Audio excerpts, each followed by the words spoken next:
जय हिंद साथियों, आपके अपने YouTube चैनल में आपका बहुत बहुत स्वागत है। दोस्तों, जैसा कि आप लोग जानते हैं कि रेलवे ग्रुप डी 2025 का वैकेंसी आ चुका है और आप लोग इसका आवेदन करने वाले हैं। लेकिन जब आप लोग इस फॉर्म को भरेंगे तो आपको क्या गलती नहीं करनी है, इस वीडियो में इसी पर बात करेंगे। अभी तो आपको लगता है कि फिलहाल कोई भी नौकरी मिल जाए तो भगवान से मुलाकात हो जाएगी, लेकिन नौकरी मिलने के बाद बहुत पछतावा होता है।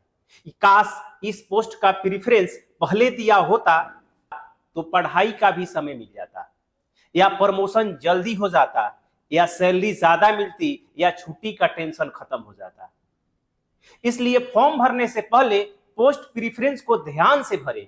हर एक पोस्ट की पूरी जानकारी लेकर के भरें कि आपके लिए बेस्ट पोस्ट कौन सा है। दोस्तों, कुल 14 पदों पर भर्ती होने वाली है। सबसे पहले जॉब प्रोफाइल, वर्कलोड, छुट्टी और प्रमोशन को ध्यान में रखते हुए पोस्ट का प्रेफरेंस करेंगे। यह पोस्ट प्रेफरेंस आपको सूट करेगा या नहीं करेगा, लेकिन आपको आइडिया जरूर मिल जाएगा कि कौन सा पोस्ट आपके लिए बेहतर होगा। तो आइए वीडियो को शुरू करते हैं। तो सबसे पहला पोस्ट है TLAC वर्कशॉप। सबसे पहले इसके जॉब प्रोफाइल की बात करते हैं। तो ट्रेन में लगे जितने भी इलेक्ट्रिक इक्विपमेंट्स होते हैं, जैसे AC, exhaust fan, heater, mobile charging, light wiring, ये सब TLAC के अंदर में आता है। वर्कशॉप में काम करना होता है, जिससे इसका एक फिक्स लोकेशन हो जाता है। 8 घंटे की ड्यूटी होती है, संडे ऑफ होता है, नॉर्मल असिस्टेंट का काम करना होता है। चाहे तो आप जॉब के साथ पढ़ाई भी कर सकते हैं। नियमानुसार आपको प्रमोशन मिलते रहता है। आपके लिए यह एक बेस्ट ऑप्शन हो सकता है। अब बात करते हैं दूसरे पोस्ट का, मैकेनिकल वर्कशॉप। मैकेनिकल वर्कशॉप का जॉब प्रोफाइल होता है कोच के इलेक्ट्रिक वर्क को छोड़ करके। TLAC में जितने सारे इलेक्ट्रिक वर्क्स हो रहे थे, मैकेनिकल वर्कशॉप में कोच के इलेक्ट्रिक वर्क को छोड़ करके सारा काम इन्हीं को करना होता है। जैसे व्हील यानी कि चक्का, नट बोल्ट का काम, स्प्रिंग का काम और वेल्डिंग से संबंधित सारे काम इन्हीं को देखने होते हैं। इनको भी वर्कशॉप में काम करना होता है, जिससे इनकी फिक्स टाइमिंग हो जाती है, एक फिक्स लोकेशन हो जाता है। वहीं इनको भी 8 घंटे की ड्यूटी करनी होती है, संडे को ऑफ होता है। कभी कभार नाइट में भी ड्यूटी इनकी लग सकती है जरूरत के अनुसार। जो अगर नाइट में ड्यूटी करते हैं तो इनको अलग से उसके लिए पेमेंट मिलता है। नियमानुसार प्रमोशन होता है। यह भी आपके लिए बढ़िया पोस्ट है। इसमें भी आप चाहें तो जॉब के साथ साथ पढ़ाई भी कर सकते हैं। अब तीसरे पोस्ट की बात करते हैं, loco shed electrical. Railway station पर और ट्रेन में लगे सारे इक्विपमेंट्स, जितने सारे इलेक्ट्रिकल इक्विपमेंट्स होते हैं, सबका मेंटेनेंस का काम इन्हीं का होता है। सब ठीक से काम कर रहा है या नहीं कर रहा है, अगर ठीक से काम नहीं कर रहा है तो उसे ठीक करना इन्हीं का काम होता है। ड्यूटी का टाइम फिक्स होता है 8 घंटे का, और लोकेशन भी फिक्स होता है, क्योंकि इनको भी वही काम करना होता है, इन लोको शेड में काम करना होता है। कभी कभार इमरजेंसी में नाइट में भी ड्यूटी इनका लग सकता है। प्रमोशन वही नियमानुसार होता है। ये भी ड्यूटी भी इसकी ठीक ठाक होती है, तो ये भी आपके लिए तीसरा विकल्प हो सकता है। अब बात करते हैं चौथे विकल्प की, यानी कि चौथा loco shed diesel. Loco shed diesel, तो लोको शेड डीजल और लोको शेड इलेक्ट्रिकल में थोड़ा सा का अंतर है। यानी कि लोको शेड इलेक्ट्रिकल जैसा ही काम होता है, लेकिन ये डीजल इंजन को मेंटेन रखते हैं, यानी कि डीजल इंजन में काम करना होता है।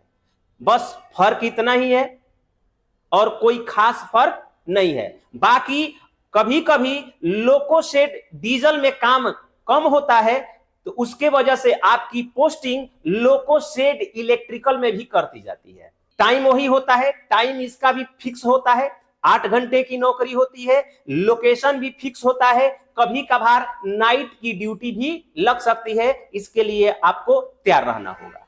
5वें विकल्प की बात करते हैं, असिस्टेंट टीएल एंड एसी।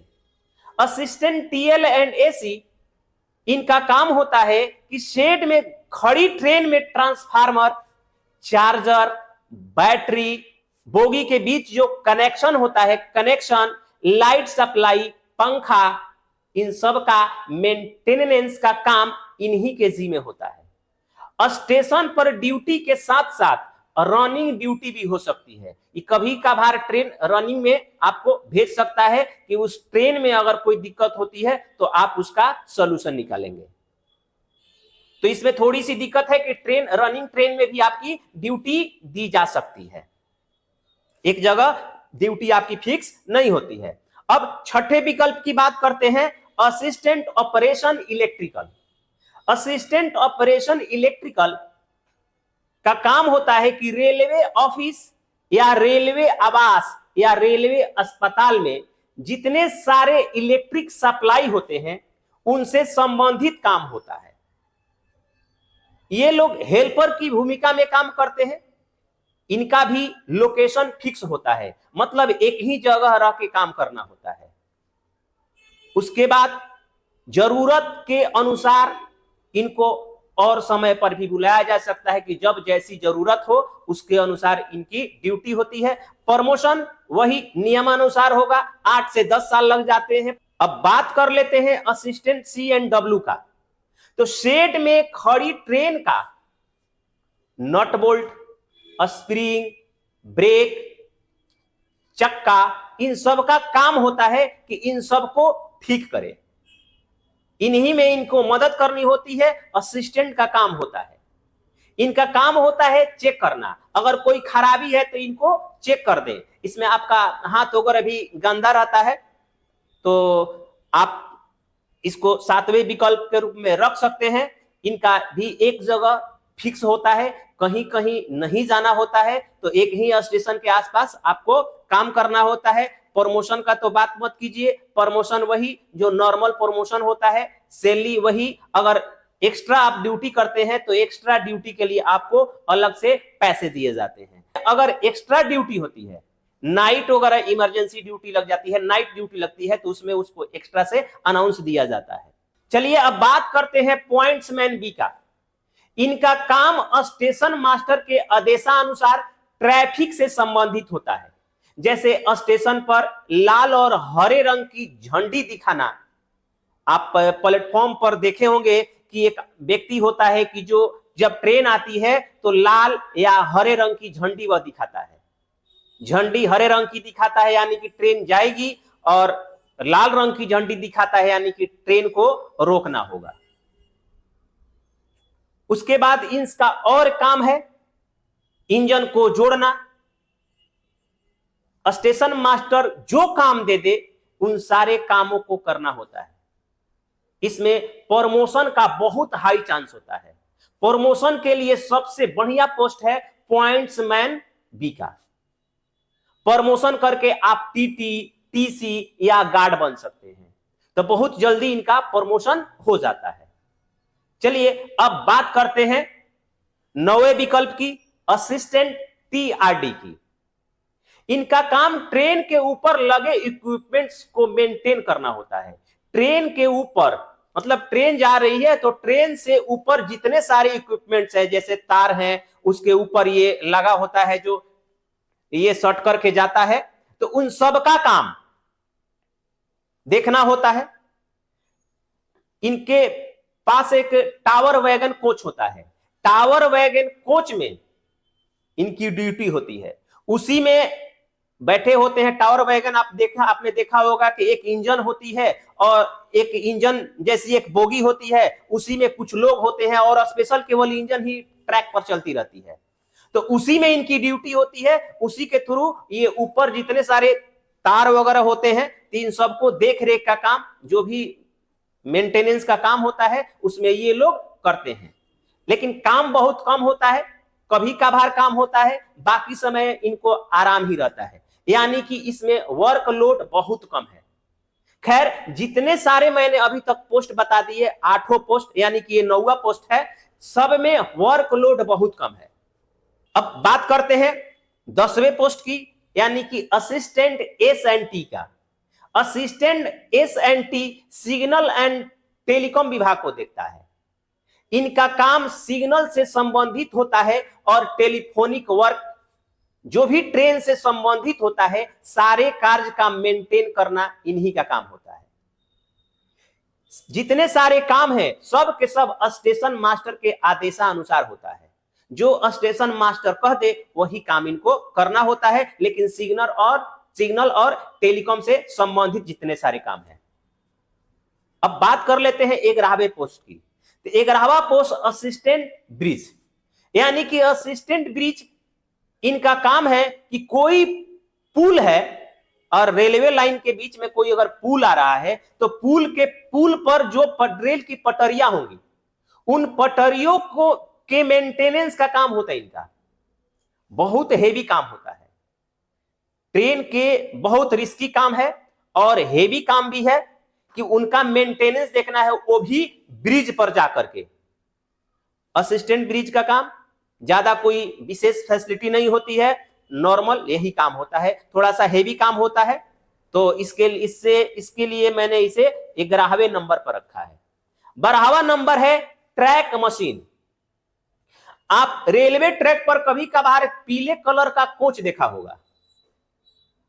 जो कोच होता है उसी कोच में इन लोगों को रहना पड़ता है।